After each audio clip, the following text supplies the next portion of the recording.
বিশ্বের সামরিক প্রযুক্তির দৌড় যেন এখন সবার নজরে। চীন আর শুধু প্রতিবেশীদের ভয় দেখায় না, এখন তারা সরাসরি যুক্তরাষ্ট্রের সঙ্গে টেক্কা দিচ্ছে। আর এই লড়াইয়ে তাদের হাতিয়ার সুপারফাস্ট হাইপারসনিক ক্ষেপণাস্ত্র, উন্নত গোয়েন্দা প্রযুক্তি আর মহাকাশ থেকে নজরদারির ক্ষমতা। যুক্তরাষ্ট্রের প্রতিরক্ষা দপ্তরের ভাষ্যমতে চীনের হাইপারসনিক অস্ত্রভাণ্ডারই এখন পৃথিবীর সবচেয়ে শক্তিশালী। এই ক্ষেপণাস্ত্রগুলো শব্দের গতির 5 থেকে 10 গুণ দ্রুত চলে আর মাঝপথেই পথ বদলাতে পারে। ভাবুন তো, এমন অস্ত্র থামানো কতটা কঠিন। যুক্তরাষ্ট্রের online platform task and purpose এক প্রতিবেদনে জানিয়েছে, চীনের YZ-21 নামের ক্ষেপণাস্ত্রটি এমনভাবে তৈরি হয়েছে যা যুক্তরাষ্ট্রের যুদ্ধজাহাজ, ডেস্ট্রয়ার, এমনকি সবচেয়ে বড় বিমানবাহী রণতরীকেও হুমকির মুখে ফেলেছে। যদিও মার্কিন নৌবাহিনীর দাবি, দেশটির নৌবাহিনী এখন হাইপারসনিক প্রতিরোধ ব্যবস্থা, উন্নত সেন্সর, ড্রোন এবং সাইবার প্রতিরক্ষা ব্যবস্থার উন্নয়নে কাজ করছে। আর প্রেসিডেন্ট ট্রাম্পের গোল্ডেন ডোম প্রজেক্ট, সরাসরি বাজেট থেকে অর্থ ঢেলে তৈরি হচ্ছে এমন প্রযুক্তি যা ক্ষেপণাস্ত্রকে আকাশেই বিভ্রান্ত করে দিতে পারে। এ বিষয়ে সাফাই গাইলেন ট্রাম্প প্রশাসনের সিনেটর রজার উইকার। তার মতে, আমরা এমনভাবে এই হাইপারসনিক প্রতিরক্ষা ব্যবস্থার উন্নয়ন করব যাতে ইন্টারসেপ্টর কিংবা এমন প্রযুক্তি সহজেই শত্রুর নিশানাকে বিভ্রান্ত করতে পারে। আর এই দিকেই আমাদের এগোনো উচিত।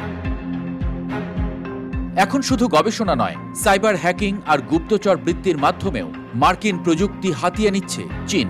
যুক্তরাষ্ট্রের এ অভিযোগ নতুন নয়, তবে সাম্প্রতিক সময়ে F-35 স্টেলথ ফাইটার জেটের ডিজাইন চুরির অভিযোগও রয়েছে চীনের বিরুদ্ধে। আর এজন্যই নাকি চীনের J-35 ফাইটার দেখতে প্রায় F-35 এর মতো, এমনটিও দাবি মার্কিন মুল্লুকে।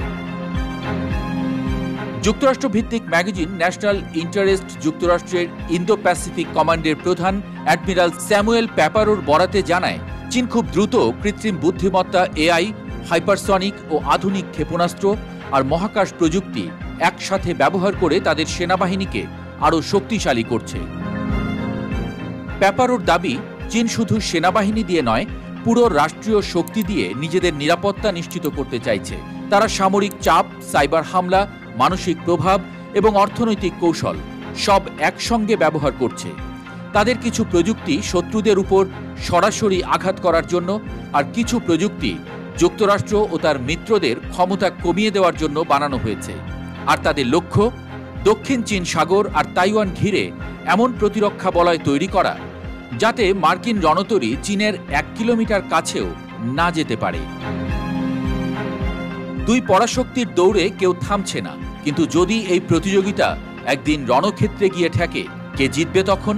কার প্রযুক্তি, কৌশল আর সাহস সবচেয়ে এগিয়ে, সেটা না হয় সময়ই বলে দেবে।